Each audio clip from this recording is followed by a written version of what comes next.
Nak sangat kan jadi manager? Ambil ni. Buat benda ni semua, siapkan hari ni. Faham? Tunggu apa lagi? Cepatlah buat kerja. Siapkan. Sampai bila nak habiskan kerja ni? Ni kau buat apa ni?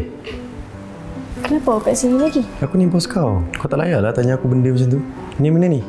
Dah larut malam pun tak siap lagi ni. Ni manager yang suruh saya habiskan laporan ni. Tu kerja dia, bukan kerja kau. Aku boleh panggil dia sekarang buat kerja dia balik sini. Tak apa. Ini kerja saya, biar saya yang buat. Lagipun saya tak naklah orang fikir yang saya masuk syarikat ni sebab kabel.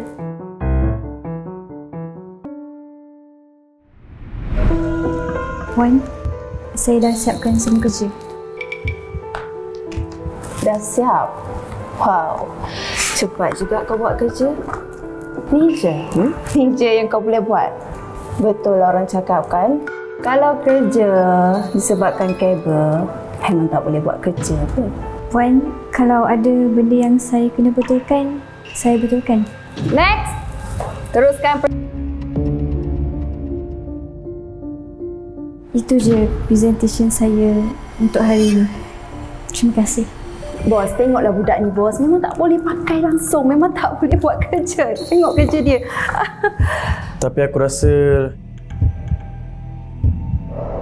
laporannya dah cukup baik. Tak payah buat perubahan apa-apa pun.